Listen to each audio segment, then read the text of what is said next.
L'enlèvement frappe à la porte de la terre. La Bible nous fait savoir dans le livre de 1 Corinthiens 15h52, en un instant, en un clin d'œil, à la dernière trompette, la trompette sonnera, et les morts ressusciteront incorruptibles, et nous serons changés. Bien-aimés dans le Seigneur, l'époque dans laquelle nous sommes, est celle de l'enlèvement. Or, l'enlèvement est le plus grand événement dans le calendrier de Dieu. C'est un événement que tu ne dois pas manquer. Il se peut que tu rates une cérémonie dans ce monde, tu peux rater l'anniversaire d'un ami, ou tout autre événement, mais l'événement de l'enlèvement est un événement que tu ne dois pas manquer. Si tu le rates, ce sera pour de bon, et si tu réussis, c'est pour de bon. La Bible dit, en un instant, en un clin d'œil, à la dernière trompette, la trompette sonnera. Êtes-vous vraiment prêts? Mes bien-aimés dans le Seigneur, êtes-vous vraiment prêts? Nous sommes à 2 doigts de l'enlèvement. Tous les événements qui se déroulent aux 4 coins de la terre, persécutions, calamités, tremblements de terre à divers endroits, si vous voyez comment les chrétiens sont persécutés dans certains pays, tout ceci nous informe que l'enlèvement frappe à la porte de la terre. Êtes-vous vraiment prêts? Je vais vous partager mes visions de l'enlèvement. Dans une vision, j'ai vu comment l'obscurité a envahi le monde, c'était comme si la lune n'avait jamais éclairé de sa lumière, il y avait de la terreur dans les coins du monde, les nuages ont changé comme si un orage viol allait tomber. Moi aussi j'étais terrifié, si apeuré, puis soudain, un groupe des gens sont venus me voir et m'ont demandé, Frère Emmanuel, peux-tu nous dire quand l'enlèvement aura lieu?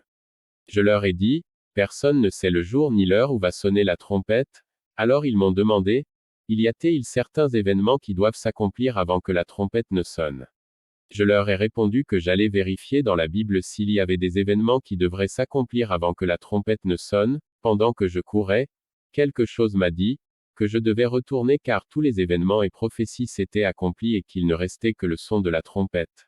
Après avoir entendu cela, je suis retourné vers ces gens et je leur ai dit que tous les événements s'étaient accomplis et que la seule chose que nous attendions était le son de la trompette. Ensuite je les ai tous rassemblés et leur ai dit que nous devons implorer miséricorde et nous étions là disant, Seigneur prends pitié de moi, Seigneur prends pitié de moi. En un instant, en un clin d'œil, j'ai vu les anges qui apparurent au ciel, ils avaient revêtu des vêtements glorieux, des lumières scintillaient sur leur corps, leurs vêtements étaient de couleur bleu ciel, de longs vêtements avec un ruban, au fait ils étaient si glorieux, ils avaient un corps glorieux et ils ont sonné la trompette, de qui l'ont fait, plusieurs d'entre nous qui implorions la miséricorde nous avons été enlevés, mais pas nous tous. Parce que certains imploraient la pitié mais ce n'était pas sincère. Ensuite, j'ai remarqué que moi aussi je fus enlevé, tandis que je montais j'ai regardé mon corps fut transformé conformément à 1 Corinthiens 15h53. Quand je montais j'étais heureux, j'ai ressenti cette joie intérieure d'avoir échappé à la pollution du monde, j'ai échappé au piège du diable, et au gouvernement de l'Antéchrist, tandis que je montais, je regardais mon corps, il était glorieux que le mot me manque pour décrire cette gloire, c'était si beau. Le temps d'arriver devant l'agneau de Dieu, nous cherchons nos parents, pour voir s'ils ont été enlevés, on cherchait tel frère ou telle sœur, nous cherchons partout mais voilà, j'ai vu quelque chose qui m'a affecté, et Dieu a parlé en disant de chercher certains de nos parents sur terre. J'ai vu plusieurs d'entre eux, ils étaient prosternés et avaient la main sur la tête, ils étaient remplis de remords, pourquoi ai-je raté l'enlèvement? Ils étaient si attristés et d'autres disaient Seigneur nous ne savons pas que tu viendrais maintenant et j'ai vu comment les démons se riaient des chrétiens qui n'ont pas été enlevés. Mais ma question pour vous chrétiens, où serez-vous quand la trompette sonnera? Êtes-vous encore animés de la pensée de l'enlèvement? L'avez-vous toujours? Ou avez-vous oublié l'enlèvement? Craignez-vous toujours Dieu? L'aimez-vous toujours? Où est votre huile? Souvenez-vous de la parabole de 10 vierges, 5 étaient sages et les 5 autres folles, on les appelait toutes vierges, ce qui veut dire qu'elles étaient toutes chrétiennes. Lisez Matthieu 25. Beaucoup se sont détournés du Seigneur, parce que l'enlèvement n'est pas arrivé au moment qu'ils attendaient, beaucoup ont perdu leur huile de prière, beaucoup ont perdu leur huile de jeûne, beaucoup ont perdu leur huile d'évangélisation, parce que l'époux tarde à venir. Chrétiens, laisse-moi vous dire. Quelque chose vient sur ce monde, très bientôt ce nuage accueilleront l'époux, quoique les années passées, tu pensais que l'enlèvement aurait lieu, mais rien ne s'est passé. Pourquoi? Parce que la prophétie n'était pas encore accomplie, mais la prophétie s'est maintenant accomplie, il ne reste que le son de la trompette. Si tu rates l'enlèvement, c'est pour de bon, et il n'y a aucune autre alternative. À ce moment-là, La porte de la grâce sera fermée. Les fenêtres de la miséricorde seront fermées. Les gens seront pleins de remords et crieront. Si je savais. Mais il sera trop tard pour eux. Nous sommes à 2 doigts de l'enlèvement. Parmi ces vierges 5 étaient folles. Elles vont à l'église. C'est le cas pour plusieurs chrétiens. Ils vont vraiment à l'église mais ils ont un pied en Christ, un pied dans le monde. Je parle bien des chrétiens, dont une partie d'eux-mêmes est encore attachée au monde.